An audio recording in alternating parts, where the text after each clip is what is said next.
So now the question becomes, what kind of adjustments do RivaL have to make, right? Because they've allowed this Zeus to go through for Prime twice in a row now. Is that something that they're worried about? Do they want to try and make sure that they're the ones that Athena, that's been hotly contested? Where in these picks and bans are we going to see these two teams going? I think Athena is more so the problem than what the Zeus is. And Yeah. if knowing RivaL, they might even be opting for that first pick again. But this time around, no, in fact, they're going to give it to Obey. Interesting.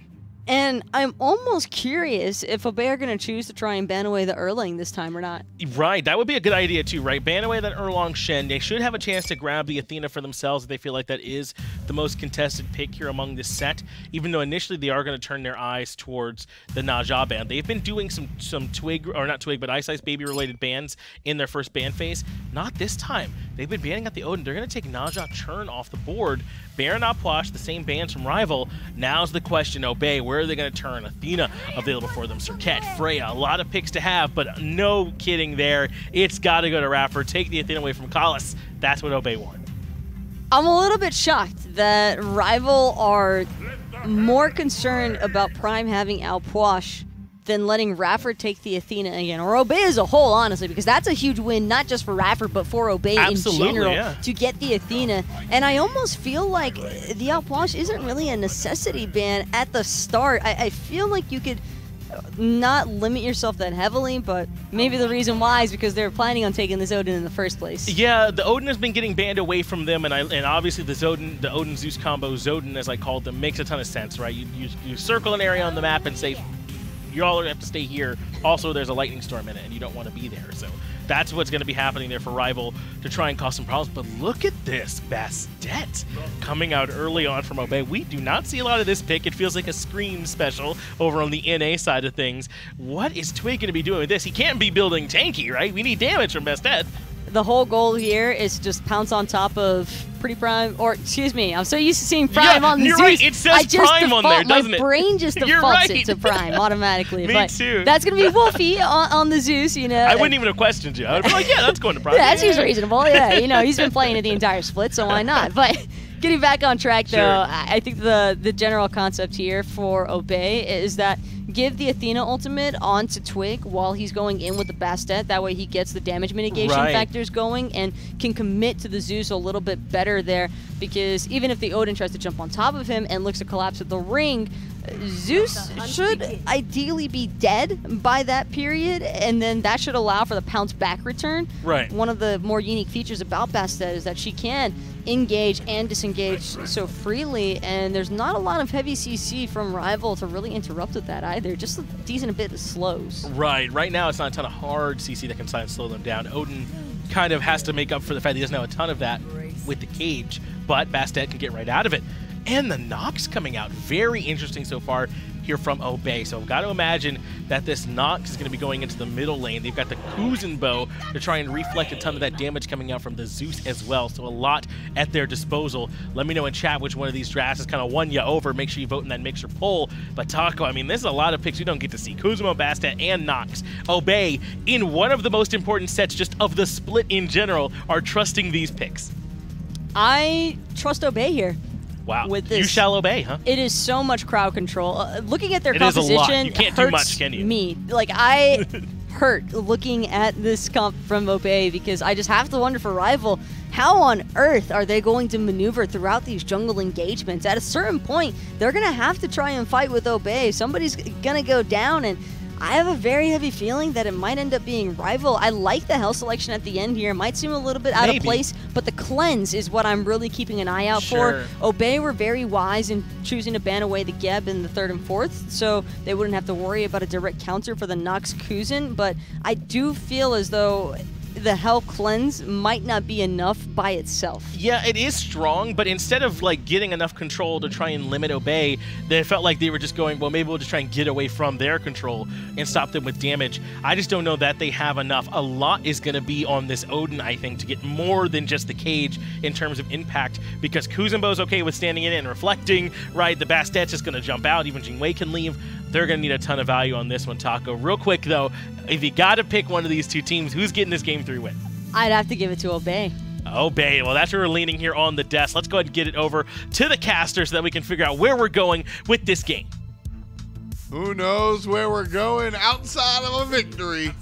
The rubber match here. Obey Alliance taking on Team RivaL here in game number 3. Exciting to see this one. What I'm really interested in is CaptainTwig on the Bastet, Deathwalker on the Hell. Seeing DW on the Hell is something I'm going to be speaking about at length a little bit later. But CaptainTwig on the Bastet, I like to see him on, I don't know. I just haven't seen him on this pick. I'm interested. Taking a little page out of Scream's book, honestly. I don't mind it, necessarily, if you're trying to get in and out of the action from Wlfy's Zeus, right? That was picked on purpose to take that away from PrettyPriMe. They allowed the Athena to go through on purpose. They'd rather deal with the Athena taunt setup engagements than to have to deal with all this huge jungle damage from the Zeus between the chain lightnings, the whole lightning storm, and that detonate literally won the game for Obey Alliance when they killed Vote at the left side Phoenix Siege. And I like the way that Obey have kind of reacted where, all right, you're going to go for the Zeus because you see that he does a ton of damage. Well, guess what? I'm going to go Nox and hopefully turn down your damage a little bit, right? Also, first time in a while we've seen Nox in her traditional position, honestly. Uh-oh, CaptainTwig is dead! No detonate, though. No detonate, no detonate, no detonate, no detonate. He doesn't have it, but he's got the spin. The spin to win. iceicebaby puts one on the map already. And totally, I told you I'd speak at length about this RivaL competition. Again, the same conversation from game number 1. Team RivaL going back to their old tricks, what made them Team RivaL in the first place. Deathwalker playing weird stuff, iceicebaby playing Odin and going nuts. This is classic Team RivaL, and I'm about this. I like it.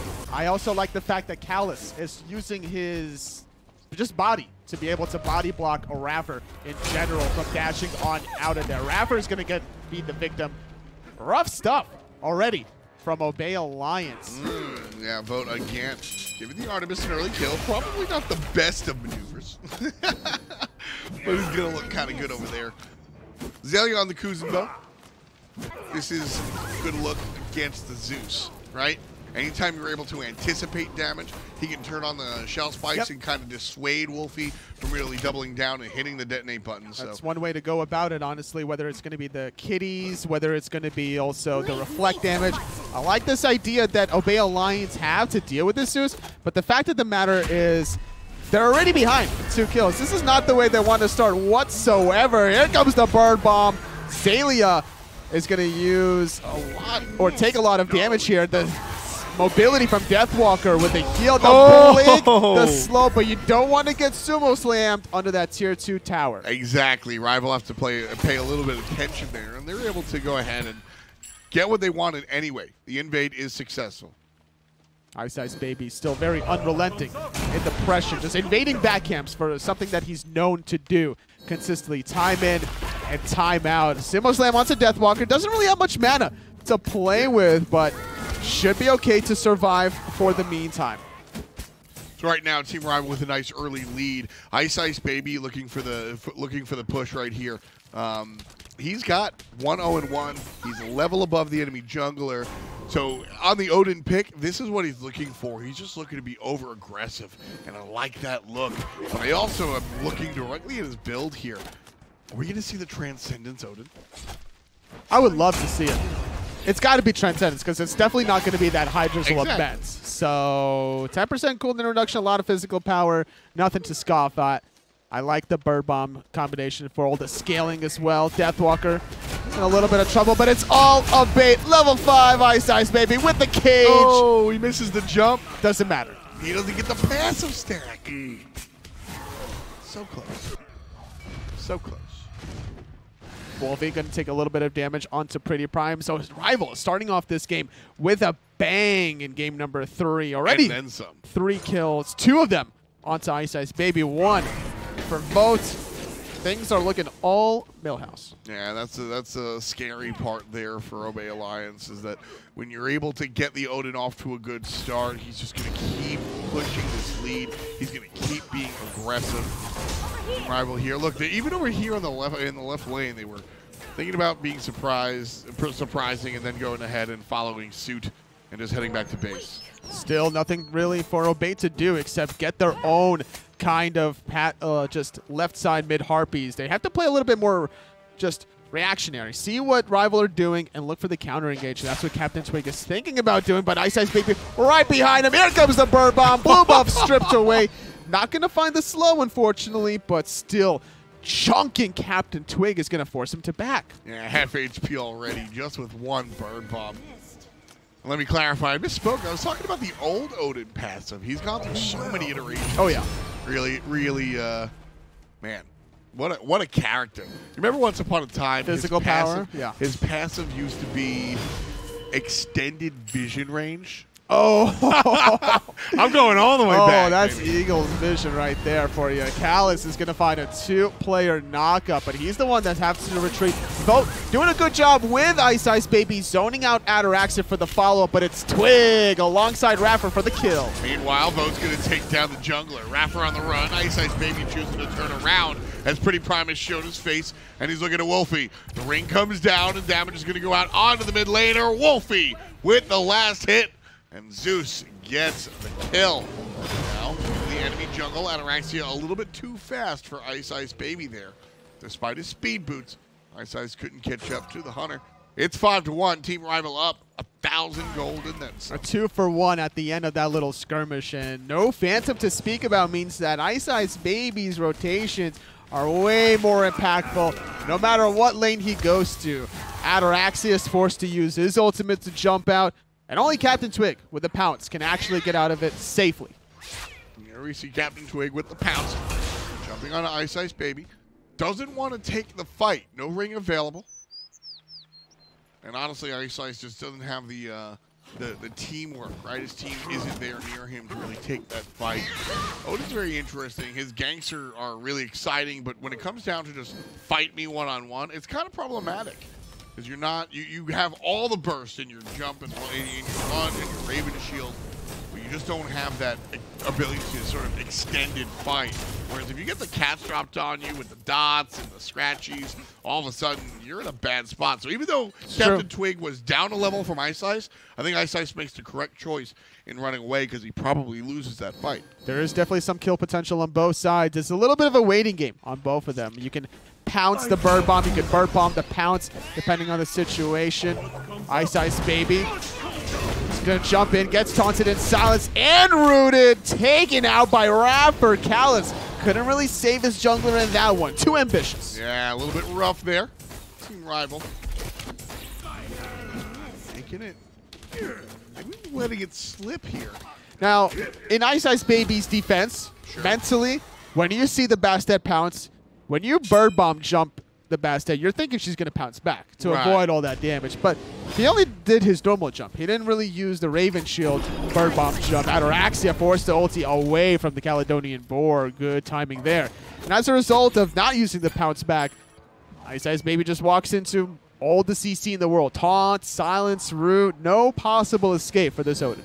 Tully, I want to give you a special shout out for being, I think that is the second time in 5 years that somebody has actually called Artemis' ultimate Caledonian boar. Caledonian boar. If you guys didn't know, that's Tusky, by the way. Homie Tusky out there. Just ping-ponging away. Caledonian boar! I want to hear you say it like that. No. I don't want to hear anyone say it like that. No, I mean, that's a really, like, You're gonna monumental call. Make the boar more dramatic than it already is. Caledonian boar! What is going on? Oh, I'm Hindu, man. Oh, Okay. Savage. You don't say you're savage. You just do savage things. Shut up, Tony. It would be like a bleep you, Toli, if it was actually Hindu man. Not here on the broadcast. There'd probably be Hindu man doing it here on the broadcast. Graham's a professional. Now I'm going to defend. I was making fun of him, but now I'm going to defend him. Mainly because I know he's listening. And because he's your boss. Sure. Yes. All of the above. Graham Hatfield Hindu Man is a fantastic person. He's all right in my books. I'm getting a message. Gold Fury controlled by Team RivaL at the moment. Surprised they dropped that, honestly, and not continue the action. But now they're going to get pincered if they're not careful. Both soul laners coming from the mid lane. Wow. Foe taking so much damage after walking over the gust. Yeah, the damage from Raxi is really big. Look at the ultimate from Wlfy, though. Circles on circles on circles on circles. And it's going to be 1 kill, 2 kills for Team RivaL. And Wlfy the only one down there. Deathwalker with the big boy damage. He's leading in the net worth charts. And he's putting that money to good use. Team RivaL up now, 1,000 gold. Looking to push it as they pull the Gold Fury. iRaffer and Xaliea are lurking in the corners. So RivaL don't want to full commit to the objective. 2 for 1, trading out Wlfy for PrettyPriMe and Ataraxia. Bird Bomb was negated beautifully by CaptainTwig's pounce. Could have been a 3rd kill if RivaL were a little bit more fortunate. Surprised to still not see RivaL go for the Gold Fury, especially knowing that Deathwalker's there with all the sustain in the world. These team fights are only going to get better and better as the game progresses for RivaL. Exactly. That Zeus is really going to level up, not just literally, but figuratively as well as he gets these items online, etc. So a nice approach to the game right there. This Team RivaL look to continue their reign of dominance. Gold Fury not going to get looked at quite yet. 2 members from RivaL in the soul lane side. Xaliea spots that one out. iRaffer's still looking for these taunt plays.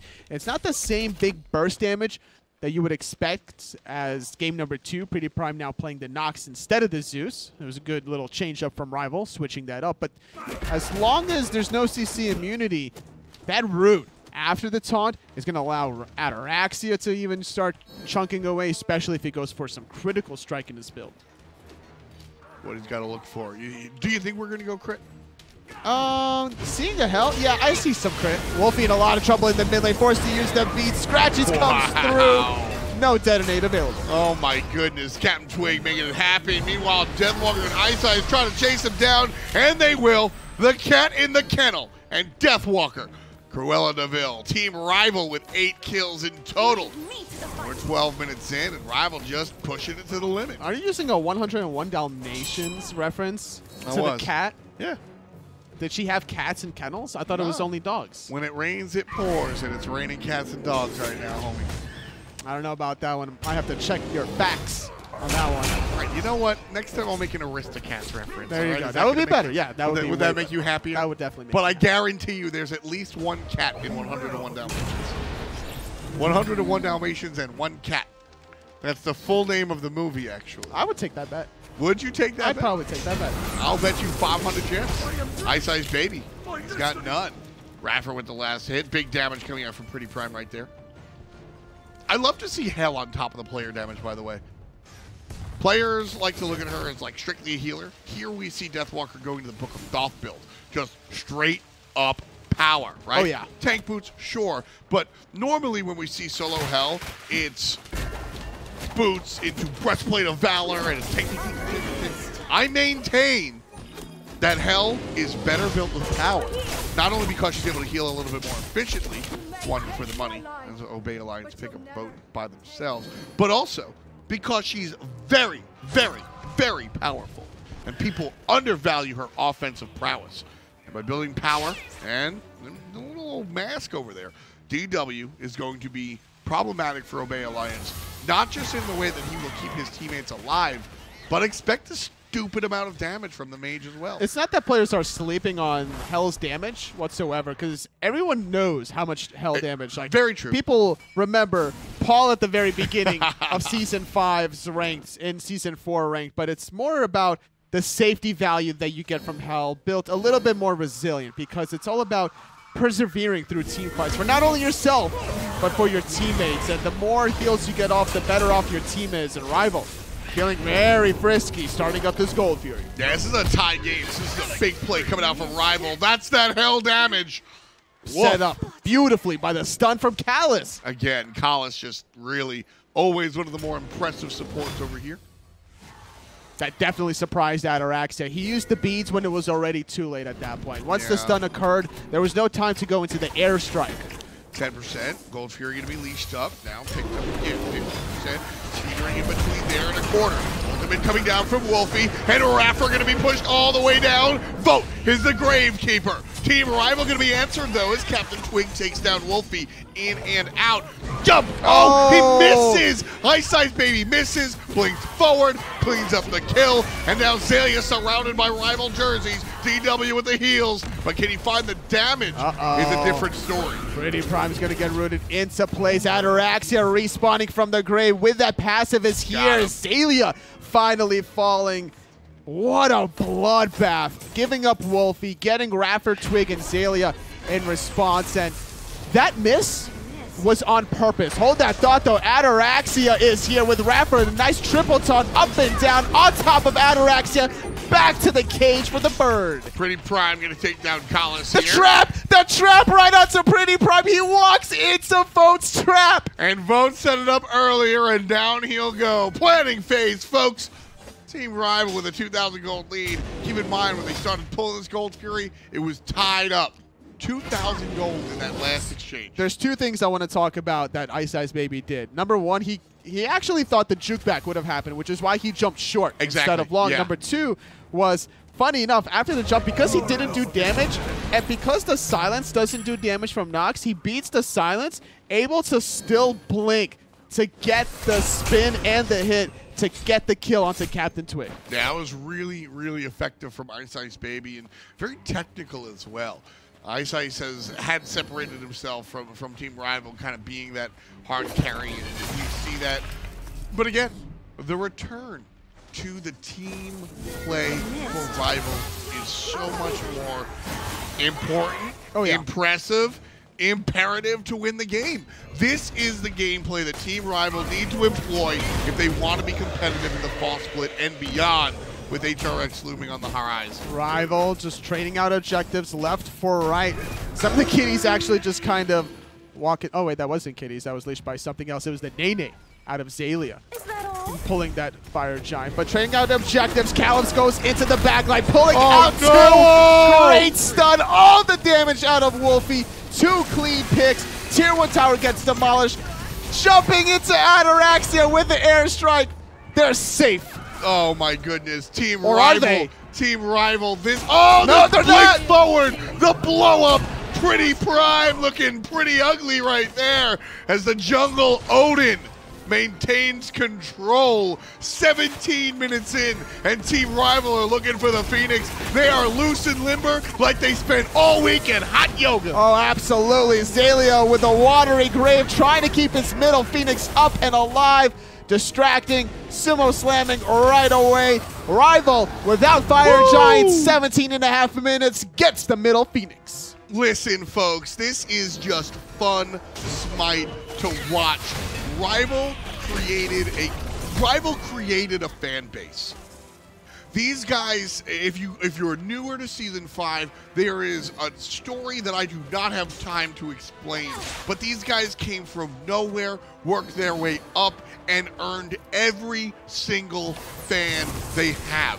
They didn't get players from a different team that have had experience and looked cool. All 5 of these guys made their grind from the bottom up. And you know how they did it? Looking like this. Vote trying to survive. Sumo slam is good enough for CaptainTwig to get the kill, but iRaffer gets himself a second one. They're going to get punished. Wlfy making it rain. iRaffer's got 3 charges on him. Where's the trucker horn? Wlfy still dealing out damage. He's getting pushed right now. But Detonate, not enough to kill him. Watery grave, putting Wlfy back to the grave. Xaliea is going to get traded out, a 3 for 3 at the end of all of that. Oh my goodness, RivaL still up about 6,000 gold. And the conversation I was having, man, this is how RivaL earned all of their fans, by playing as a unit. What happened there? Collis sets up Wlfy with the help of iceeicebaby and Deathwalker the entire time alongside Vote, piling health and damage into the enemy squad. And then when it's all over and said and done, iCeice chases down a straggler by himself. But in that middle lane, that was 4 players coming together as a unit. 5 if you include Vote, who was just sitting there free casting because he's an Artemis. But all members of Team RivaL making it happen. Oh yeah. And totally, can I just say, I'm happy to see it, not because I'm a biased commentator and a RivaL fan, but because I'm a fan of competitive Smite, and this is the RivaL team that we want to see at HRX. We don't want to see the floppy, sloppy, one-man show kind of making it happen here and there. We want to see the team RivaL that caught our hearts in the beginning of the year and the latter part of last year. We want to see the team RivaL from the documentary. We don't want to see the RivaL from 2 weeks ago. This right here, this is the RivaL that have captured so many fans from seemingly nowhere. This is the RivaL that won the hearts of Smite fans across the world. And they're coming down this lane. They're coming in this set. They're coming to HRX this loud and this proud. And I gotta think, man, I don't know who it was. I don't know if it was a teammate. I don't know if it was Alpha Jackal. I don't know if it was the fan base. But something very obviously changed here, and it's working out well. It's a bad team fight for Obey. No shell or phantom for 15 seconds out of iRaffer. RivaL are going to try to go on in. iRaffer is going to be able to avoid the knockup. Good ultimate from PrettyPriMe, but it doesn't matter because look at that sustain out of Deathwalker. That said, they do lose the Wlfy and Kala's ultimates, which are very, very, very big. That's what allowed them to take down the towers in the middle lane. That's what allowed them to take advantage of some of the other opportunities they had earlier on. So this right side Phoenix Siege going to be a little bit troublesome, but iceicebaby separating Ataraxia from everybody else and then jumping back to help with the team. Oh, the trap from Xaliea. He can't do anything now as a result. He's going to get taken out as CaptainTwig. 5-on-4 for RivaL as they're going to keep rinse and repeating. Fire Giant sustain, Hell sustain from Deathwalker. Over 20,000 on the healing numbers. RivaL are not to be stopped because they also got a mid-fire minion wave. Deathwalker's Hell is top healing. Deathwalker's Hell was top damage before Wlfy came through and just hit the chain lightning. Nice plays there for the mid lane mage. Right side Phoenix down. Mid lane Phoenix down one more time. And RivaL shifting to the left-hand side. It's a clean 2 Phoenixes yet again, but RivaL are going to take their time with this one, wanting to get all the check marks, get the left tier 2 tower, get that left Phoenix. The respawn timer from CaptainTwig a little bit too short for their liking to go for that end of the Titan because they also probably have a lot of gold in hand after this one. 10,000 gold for the lead, plus the 1,500 for that one. It's going to be above the 5-digit mark. Gold's Fury again. The second one of the contest. This will push RivaL up even more money as well. And Anatoly, Obey Alliance are going to need something special. I don't know. To really take this one back. 12,000 in the lead. Obey Alliance need to climb Where'd a he tall, go? tall Where'd he go? mountain. Where'd he go? Just back to the grave, man. 45 seconds on him. 5-on-4 for RivaL. They were sitting on about almost 3,000 gold. Yeah, all of them, by the way. And I think that he pounced in a little bit too early. Well, that's what happens when you come back from the fountain. You use your escape to get out of the fountain closer, and then here comes all 5 members from RivaL punishing you for your efforts. Oh my goodness. Round of applause for Team RivaL bringing it back. Even if they lose at this point, Tully, even if Team RivaL wind up losing, this is how it's about how they find this victory or the loss. How they've come together as a unit. And this is what you want to see. Obey have done the same thing for what it's worth. They've brought it back home and they've identified that they need to feed PrettyPriMe and find the victories that way. That's why Obey was successful last week. And they tried to do the same thing, and they did stretch this to 3 games. This was a positive for Obey as well. I agree. Just a much bigger positive for Team RivaL, and perhaps a more stark difference because of just how black and white, how night and day this team looks compared to just 2 weeks ago when they looked lost. I got to give a lot of credit to this Odin pick. It's absolutely. iceeicebaby's, traditional style from what we've seen. And his ability to get that first blood onto CaptainTwig really allowed him to set the pacing of this game. Oh, he caught him! He caught the dash and the Raven shield explodes. The jump over the wall, iceeicebaby, 11, 2, and 11. Oh my goodness, the Croatian sensation is out of control. Just not to be stopped is him, the jungler, and the rest of his teammates as they get the last remaining Phoenix in a 5-on-4 without PrettyPriMe. Obey Alliance need to desperately hold on to this one to bring it back. Wlfy doesn't have the ultimate, but I don't know if he needs it. Kalas has one of his own, and you know what else is up? Caledonian Boar!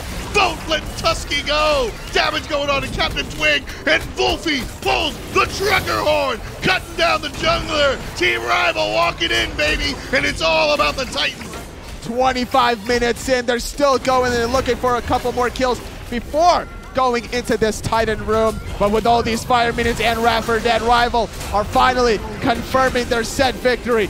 Finally beating Obey Alliance in the fall split. What a wonderful, wonderful, wonderful game for Team RivaL and their fans. And again, I can't reiterate this enough.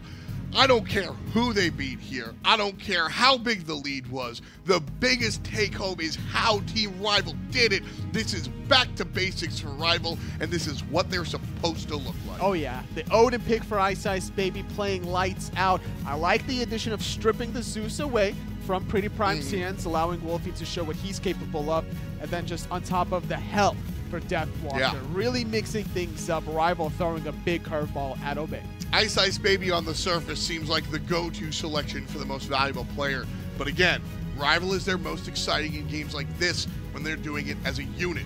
Deathwalker also 21,000 healing before that right side Phoenix push. Oh, one of the top damage dealers before Zeus was able to take it over.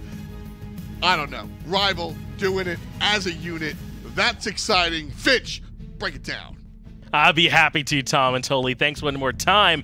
It is Finch and Taco here in a big set win coming out for RivaL on the back of a all-star performance really from iCeicebaby. He got to do whatever he wanted. I gotta say, sometimes even though it looks good on paper, it won't necessarily translate into the actual match, and that seemed to be the case here for Obey. For as strong of a draft as I assumed that they had underway, RivaL just completely dominating off the back of this Odin pick. Well, to be fair to you, they never got to do the control that we thought they had, right? The iCeicebaby had 2 kills in 2 minutes this game, and he continued on that ludicrous pace for the rest of the match. But as certain as I am that iCeice will be the MVP, I like to take this moment to talk about Deathwalker, since we're going to talk about Ice when we play his bajillion highlights in a minute. Deathwalker looked excellent in that game, I feel like, on the hell as well, right? Never died. He's constantly healing an absurd amount, and he put out pretty good damage. The heals were disgusting from Deathwalker. Alongside of the burst damage, it just felt like every single time CaptainTwig would try to initiate an engagement against Wlfy, sometimes he'd be successful and he would find the pick onto the Zeus, but it would usually come at the expense of his own life and the rest of Obey being a little bit too far forward because they were trying to help assist him to confirm that kill. It does end up going the way of Deathwalker. 24,000. That's enough healing there to basically take the damage out from like Xaliea and Prime that game. It's an absurd amount that ends up coming out from him as a continued strong performance on the side of Team RivaL. And really, you know, not too much of a surprise. iCeicebaby is the one that's going to be your MVP here on the back of that. A good job on this Odin pick right from minute 1 with the dunk and able to just keep it going the whole game. And that's probably Twig's primary nightmare here. And it's just the fact that iCeice actually managed to find him off of a slight lapse of judgment there in the mid lane from Twig, and well, he made sure to keep the punishment going. That's one of the less fun parts about competitive play at times. Really fun if you're iCeicebaby, but not so much so if you're Twig. But it really is incredible just how much RivaL were able to capitalize off of that early game aggression. They really never let up on that pressure. It was very strong for them. And I got to ask you a little bit, I mean, talk to me about this Bastet pick, because it never really got to do much. Not only did it not get to do much, but it was routinely getting punished in this game. A lot of those kills were coming from shutting down Twig there in the jungle. Was it just that early kill that set him back? Was there no way for him to answer the pressure? Talk to me about what went wrong. I just think that between iCeicebaby not only getting a little bit of a snowball factor going for himself, but also RivaL just playing heavy focus to make sure to punish Twig every time he went in. I don't think we saw a single moment where Twig was able to freely engage. Almost every single time it was met with some form of a response out of RivaL, whether it came in the form of Twig getting punished directly or the rest of his team. It was just really strong counter initiations out of RivaL that ended up being the backbone for this victory. Yeah, maybe a bit surprising that such an exciting set came to kind of a not maybe as exciting conclusion. It was definitely a good match, but it just was very clear RivaL were out in front for most of that one. So excellent play from them. They need that win. But let's take a look at what that does to the standings. That kind of clumps it up a little bit more. Now it's starting to look like Dignitas and Energy have a little bit more room to breathe. Obey and RivaL now a little more clumped up together instead of Obey actually being tied with Energy. That's how important that set was. Now again, they're both still far and ahead of Mouse and SK, and they still have a chance, but they're going to need some losses to start coming through for Dig and Energy. The problem here, though, Finch, is that I can't help but feel like RivaL might have just played spoiler for Obey's chances at that top 2 position. Sure. With the way their Energy just played against Dignitas in the previous set, and the way that Dignitas have been looking all fall split long, I'm not too certain that Obey or RivaL are going to have a great chance to catch up to them prior to the placement stages. No, it's going to be difficult for either one of those teams. And actually, if we could take a look at the schedule and see which matchups are coming up, I think this is a big week for Energy. Just aside from that, yeah, they already earlier on played up against RivaL and won that one. So now when you think about that, the Energy have been able to not just beat those both, but 2-0 them, 4-0 in the week against such strong opponents like that. I mean, who isn't supposed to stand up against them now? They have a really solid chance, not just at the number 2 spot, maybe even number 1 if Dig slips up a little bit more. Speaking of which, or these teams, Europe isn't the only region that's sweating right now when it comes to the top 2. I think Space Station kind of in the same boat over there in North America with Splice right there on top of them, and this is probably going to be one of the more impactful sets for Space Station. In fact, Trifecta have been looking pretty strong lately, and yes, if Space Station aren't careful, they could very well find themselves stuck behind Splice. Yeah, I think this is a matchup that Space Station are still expected to win, but they absolutely need to do it, right? They can't afford to take a drop here, Trifecta, so very important that they come in and kind of clean up those games they're expected to. Again, all these teams are trying to make their way towards HRX, towards DreamHack, towards the end of the year. Again, your journey there won't be quite as difficult. Just pick up some tickets from hi-rez.expo.com. That way you can come hang out November 16th through 18th. I hope that I get to see you all there. As always, I will be giving out firm, crisp handshakes. Just, hey, how you doing? One of those. And in case you missed one of Finch's firm, crisp handshakes during the main event, you can always catch them at the immediate after party to follow. The HRX after party is certainly a great time for everybody involved. You always get to meet some of your favorite, not only players, but I mean, sometimes there's the staff, there's other people that you might have made friends with at the event as well that are definitely going to be there, and you're going to want to join them. Oh, you absolutely are going to want to. Even some of your favorite content creators are going to be there, some of your favorite, pros, some of your favorite coaches, all that stuff. Everybody's going to be having a good time, not just through the 18th, a little bit into the 19th too towards the moment, so I wouldn't be surprised if that you get to see him. The one and only Extreme Man will be there, not average, but extreme. That's insane when you think about it, but that's not all. Also, make sure you get your accounts linked up at home. Once those SPL Bolognas and other codes start dropping, you are not going to want to miss them, so we're trying to give you all a buffer period, so take advantage of it. Get linked up. You can get a really extremely cool looking skin here with that Bologna. SPL Bologna at that. Absolutely. Just look at the lavender on that shirt. That's what everyone is here for. If I know Mixer Chat out there, they want to make sure that they have one of the better skins that we have out there, and we're happy to give that to you out there, chat. So one more time, just thank you all for watching. Every time you put on the stream, make sure that you all are always here. It very much is appreciated. But Taco, a big day in Europe has wrapped up. We're going to be going to North America again tomorrow. Make sure you check that out. But the SML will be there in North America too. So 11 a.m. for that, 3 p.m. all Eastern times for the SPL. Again, thank you all for joining us, and we're going to see y'all tomorrow.